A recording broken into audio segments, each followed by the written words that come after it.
Every day, millions of people step into elevators without a second thought. We trust these machines to carry us safely, floor by floor, in the buildings we live, work, and visit. But what happens when that trust is broken? What happens when an elevator, the very thing designed to carry us, turns deadly? Today, we're going to look at three tragic elevator accidents that cost people their lives. From malfunctioning sensors to fatal mechanical failures, these stories are heartbreaking examples of what can happen when safety is neglected. New York City, the city that never sleeps. Its iconic skyscrapers stand tall, housing thousands of people working tirelessly every day. But hidden within these towering buildings are potential dangers that can turn an ordinary day into a nightmare. This is a tragic story of Suzanne Hart, an advertising executive whose life was cut short in a horrific elevator accident. It was December 14, 2011, a regular Wednesday morning at Young and Rubicam, one of the top advertising firms in Manhattan. Suzanne Hart, a 41-year-old executive at the firm, arrived at work like any other day, prepared for the challenges that lay ahead. Suzanne was known for her warmth, her professionalism, and her drive. She was well respected among her colleagues, who appreciated her strong work ethic and kind nature. But tragically, she would never make it to her office that day. As Suzanne entered the lobby of her office building at 285 Madison Avenue, she headed towards the elevator, just as she did every morning. But that day, something went terribly wrong. As the elevator doors opened, Suzanne stepped inside. In an instant, the elevator shot upward unexpectedly before she had fully entered.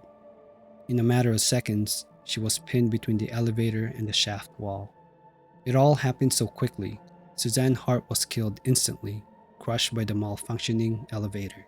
Witnesses in the lobby were horrified, helpless to intervene as the scene unfolded. Emergency crews arrived quickly, but there was nothing they could do. Suzanne's life had been tragically taken. The shocking accident devastated her colleagues and raised serious concerns about elevator safety and maintenance in one of the world's busiest cities. An investigation was immediately launched. It was revealed that the elevator had undergone maintenance just days before the accident. However, the investigation uncovered serious safety lapses. The company responsible for maintaining the elevator, Transol Elevator Inc., had failed to conduct proper safety checks following the maintenance. The elevator's safety brake system was found to have malfunctioned, leading to the tragedy. The city's Department of Buildings fined the maintenance company for their negligence, and the accident spurred greater oversight of elevator safety in New York City.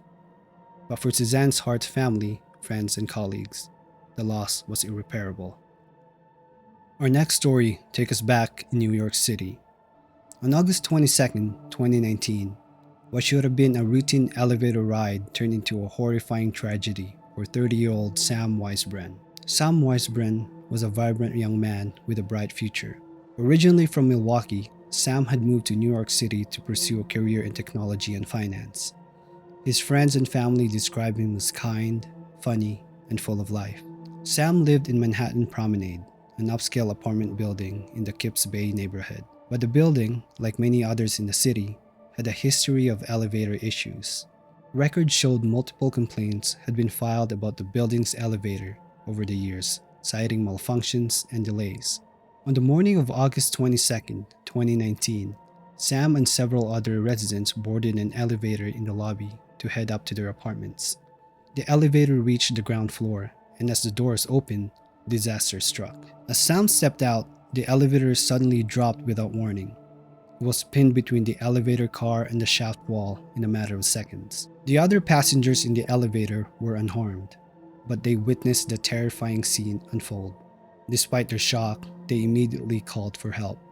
Emergency responders arrived quickly, but it was too late. Sam Waisbren was pronounced dead at the scene. He had been crushed by the malfunctioning elevator in one of the most horrific ways imaginable. The investigation revealed that the elevator had a history of maintenance issues.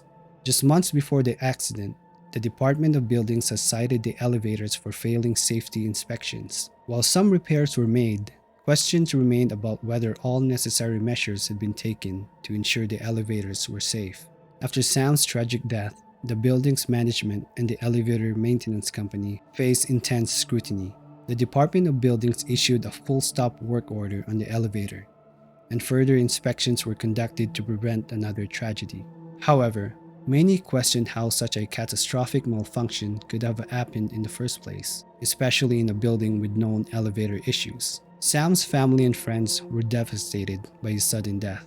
His father, Charles Waisbren, expressed his heartache in interviews, describing the unbearable pain of losing his son in such a senseless and preventable accident. In the aftermath, the Waisbren family called for stricter enforcement of elevator safety regulations in New York City, hoping that no other family would have to endure a similar tragedy. On a quiet Saturday morning in August 2003, a routine day at Christus St. Joseph Hospital in Houston, Texas, turned into a nightmare. A young surgical resident, Dr. Hitoshi Nikaidoh, lost his life in one of the most horrific and tragic elevator accidents in modern history. Dr. Hitoshi Nikaidoh was only 35 years old, a promising surgeon with a bright future ahead of him. On August 16, 2003, he was heading to the second floor of the hospital, unaware of the malfunction waiting to occur. As he stepped into the hospital's elevator on the first floor, tragedy struck. The elevator doors malfunctioned and closed on him suddenly. His shoulders were trapped between the doors, leaving him stuck, half inside and half outside the elevator. Before anyone could react, the elevator began to ascend while Dr. Nikaidoh was still trapped. The upper half of his body remained outside of the elevator car as it moved upward, causing fatal injuries. The elevator ascended several floors before coming to a halt, tragically decapitating Dr. Nikaidoh above the jawline. Inside the elevator was a nurse who witnessed the entire horrific event. She was trapped for over an hour in the elevator with Dr. Nikaidoh's body before rescue teams arrived. Understandably, she was left deeply traumatized by the event. The investigation revealed that the accident was due to faulty elevator wiring. The hospital had been experiencing issues with this particular elevator for some time. On the day of the accident, the electrical wiring that controlled the door sensors and the movement of the elevator had malfunctioned. These sensors are designed to prevent the doors from closing when they detect an obstruction. In this case, Dr. Nikaidoh's body, but the failure in the wiring caused the doors to close forcefully and without warning. In addition to the faulty wiring, there were concerns about the general maintenance of the hospital elevators.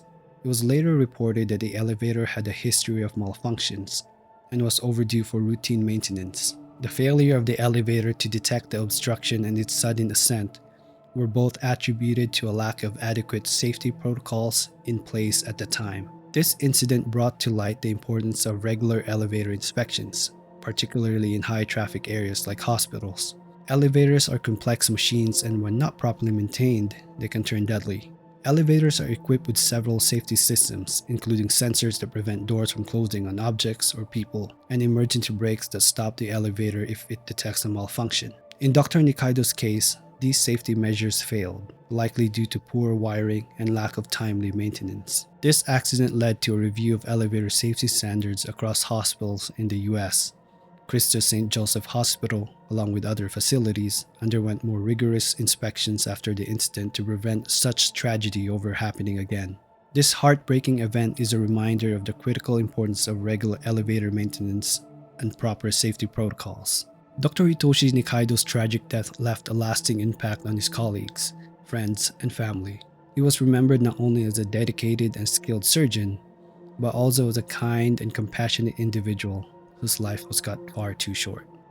These three stories, Suzanne Hart, Sam Waisbren, and Dr. Hitoshi Nikaidoh, are chilling reminders that the machines we trust to keep us safe can sometimes fail us, whether due to poor maintenance, mechanical errors, or negligence. These accidents highlight the importance of strict safety standards and regular inspections.